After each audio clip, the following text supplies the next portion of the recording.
name is Tracy Cook, and welcome to the podcast series Victim to Victory.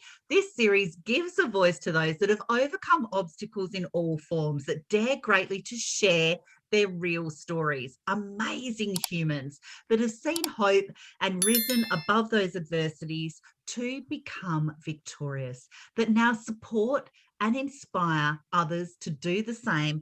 And today we are giving a voice to a very special guest, Kim McIntyre. Welcome to Victim to Victory.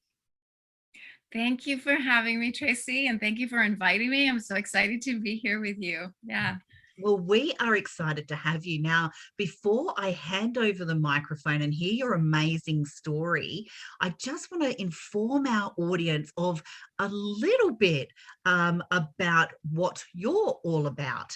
And for the last 20 years, Kim McIntyre has taught thousands of people how to crack themselves up and feel like happy dancing. Isn't that amazing? And doesn't the world need that more than ever? And she helps people to reclaim joy and savor the sweetness of life. This is amazing. I can't wait to get into this interview, even if they've been through unexpected, tough times that have knocked the wind out of their sails. Kim McIntyre, who are you and where does your story start?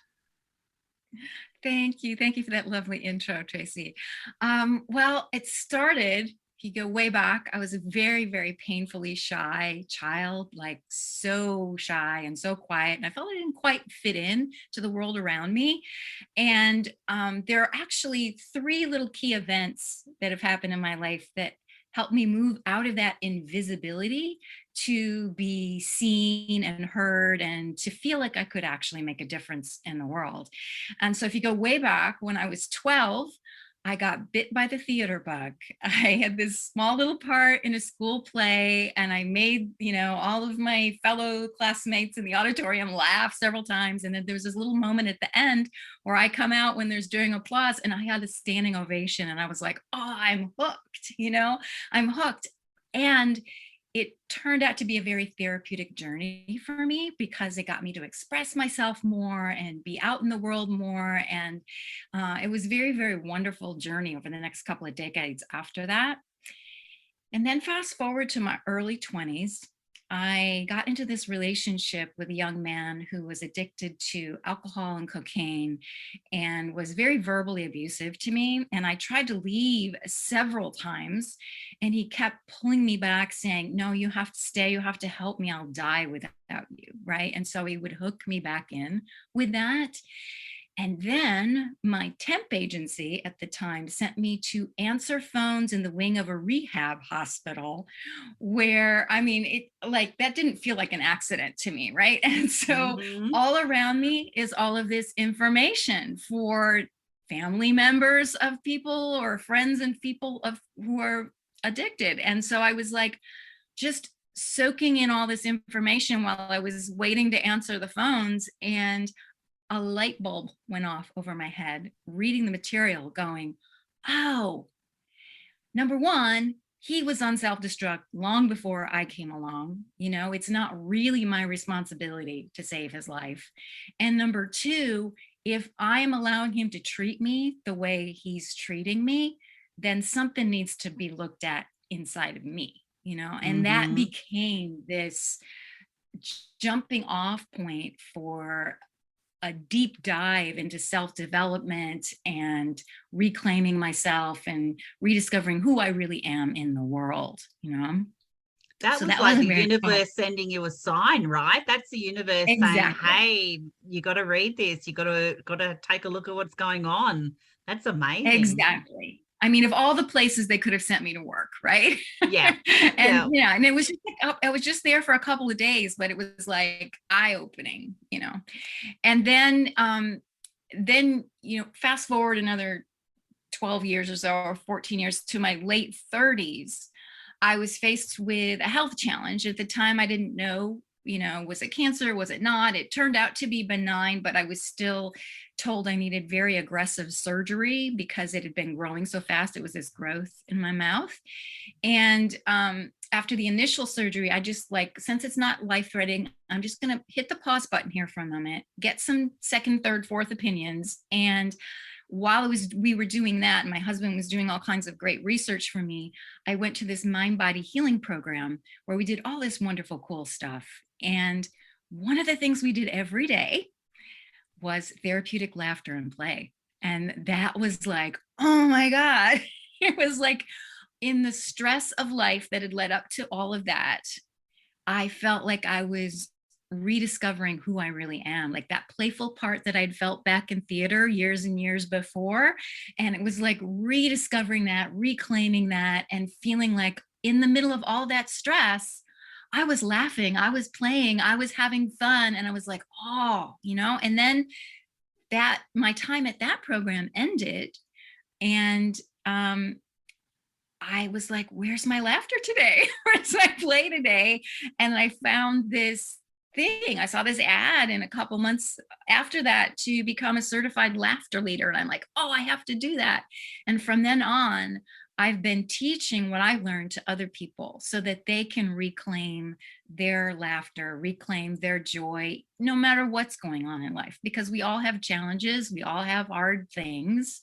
And so to be able to have that humor, that laughter, it can be life enhancing in the middle of all of it, and very stress relieving as well. Yeah. I totally agree. Now, I didn't even know that there was a certification for laughter. So that really amazed me when we were talking before the show. And I just find it so necessary because we do hear that phrase, laughter is the best medicine. So when we stop and think, when was the last time I actually belly laughed and had a sore jaw and the tears rolled out of my eyes, and you were on the floor and you couldn't stop, or you got the giggles when you looked at someone? If most people that are busy doing just think back and think, when was I last like that? When was I just so happy and elated that I just laughed? And especially these days, we need to laugh. So I'm so glad that there's people like you in the world that teach us to really reclaim that, like you said, and just really, express ourselves like that as well. So when you talk about laughter, what kind of things? Tell us a bit about that. Well, a lot of what happens is people, like you say, get completely absorbed in the to-do list, in the shoulds, in the pressures, in the worries, right? And they even forget that it's an option. So it's really being proactive to find out what makes you laugh, and to be aware of that. And if you're aware of the types of things that make you laugh, you can seek that out, because a lot of people do, what do? They self-medicate with, I don't know, a pint of ice cream, or, scrolling Netflix. Well, there's also on Netflix, lots of stand-up comedians. There's lots of, shows that you can watch that would make you laugh rather than, tie you up in knots, in suspense. And I'm not saying don't ever do those, but I'm saying you have the choice. It is your choice to find that and to know who in your life makes you laugh, right? And pick up the phone and call them, because laughter naturally flows out of conversation with people that are, lighthearted.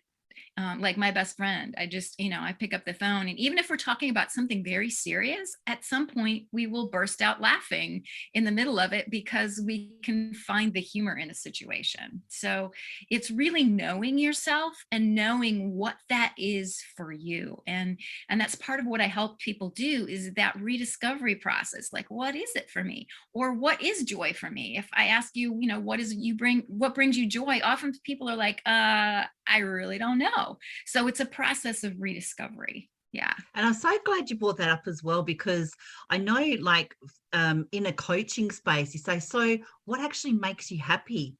And people go, but if you say, what makes you unhappy, they can rattle off 20 things, boom, boom, boom. Yes. So what makes you happy? And they have to stop and think. And that Yeah. surprises me. That really has always surprised me. And I love a good laugh. I really do. And, whatever I can do to make somebody laugh, even at my own expense, I think Yes. is, amazing. And laughing at ourselves as well. So when we talk about laughter, when we talk about joy, a lot of people can laugh when they're anxious, I'm guessing, as well, as a response. So what would you say around laughter and responses? Have you got any insights into that? Well, first I would like to respond to something you said a little bit earlier. Our brains are kind of hardwired from our ancestors to see what's wrong, to see what's not working, because that helped you avoid getting eaten by a saber-toothed tiger or something, you Mm-hmm, know? mm-hmm, So mm-hmm. it's like we almost have to do the opposite of that, consciously choosing that, knowing our brains are wired that way. We need to make a proactive choice to do the other, to seek the other out. And yeah, I mean, nervous laughter is a type of laughter that happens, and it's almost unconscious for some people. It's like, oh, and they'll just laugh. Mm-hmm. But there's a different type of laughter when you're really having a full out laugh, like, and it usually comes out of the moment, but you can also seek it out. And I tell you, even if you're just smiling and you're not a full out laugh, that is aiming you in the right direction, and that can lift your spirits. It actually does something to your body to laugh as opposed to being tense. You have the stress hormones running through your body. You laugh, it shifts the chemicals in your body and you can feel it. You can feel it. When somebody makes you laugh, you might be feeling really terrible, and out of the blue somebody comes and makes you laugh, and like that, you feel different, you feel better, you feel uplifted. That's the magic of it. Yeah. And you So know what? That reminds me, and I only seen this a few days ago. There is a clip, and there is a man with his headphones on, and he's in like a subway train, and it's packed full of people. And obviously, everyone's, minding their own business. They're in their phones, and he's got an iPad, he's got his headphones in, and he's got the most amazing laugh. And it was actually a social experiment. And then the whole carriage of the train was laughing. And I thought, yeah. what a wonderful, it's called like the laugh campaign, or it's called something. And I just Yeah. thought, how much can that change your day? How much, Yeah. you get on the train, you're upset that you're going, you've had a bad day at work, you're sitting there with your briefcase, you've got your head in your phone. And then when you get off the train, those stresses are just gone and you're just happy. You're just Yeah. stress free. And I thought, Yeah. what a wonderful clip that I came across. And I knew you were coming up for an interview. And I thought, I Uh-huh. must mention this. And there's a lot of people that go around and just do that for social experiments as well. And I thought that was just absolutely amazing, especially all the negativity in the world. And Yes. especially on public transport, we need a bit of laughter, don't we? Yeah. Yeah. Yeah. I think I saw one just like that, but it must have been, they must have done more than one then, because the one I saw there, everybody was waiting at a bus stop for the bus to arrive. And some person starts laughing, and then it just spreads, because laughter is contagious. It's just this magical thing that we just pick up, and it's actually been shown by science. I read an article about this recently, that something happens in your brain. Like they studied people in an I don't know what the name of that machine is, Am I RI right? a machine, but they looked, and there's something that happens in your brain that prepares you to smile and laugh and respond the moment you hear it. Mm. So something in us wants to laugh. You can feel that, right? It's That an energy. contagiousness. It's an energy. Yeah. It's a Yeah. vibration. It's a, yeah, definitely, definitely. Now, what are you doing um, in this space to help other people more than that now? Right. Well, so right now, last year and a half or so, I was doing it a lot more in person, right? And so I've looked at, how do we do this online? How do I shift this online? So I've opened an online school. I have some programs, both interactive on Zoom and some that are like little mini programs that people can, download and do on their own, right? And then I'm just looking at, getting back out there as a speaker again, and looking at, how do I do that? Is hybrid on Zoom or in person or whatever, because things are opening up more where I am. And so it is something people need so much right now. So I'm just Mhm. looking at, what are the different ways. You got to be flexible when a big challenge happens, like global pandemic. You got to look at, how do we keep going, and do it in a way that still is out there for people and helps people. And so that's what's been going on for me the last Oh, year and a half, that 2 years. Yeah. that is amazing, because the world needs laughter. The world needs empowerers. The world needs ripple effects of showing what is possible within the world. The world needs people like you, Kim, that are making people happy, forgetting their worries just for that split moment, or for something to change someone's mood. And that is Yeah. helping communities, that's helping families reconnect. And I think it's an amazing space to be in. And what kind of message would you like to leave our audience on today as well? Just that it's not frivolous, that when you are more relaxed from laughing or from enjoying something, it's not that you're avoiding your worries and your problems. Actually, this creative solutions then have space to come in, and ideas and things you might not have considered can come, and you go, oh, and that just because you're relaxed and you're a little bit happy and you're enjoying your life, that creates space for that to come in. And if you need to, give yourself permission to do it, to say, you know what? I give myself permission to enjoy my life, because sometimes people feel guilty, and it's like, why feel guilty? There's nothing to feel guilty about. You are born into this world. You deserve enjoyment. You deserve to be happy.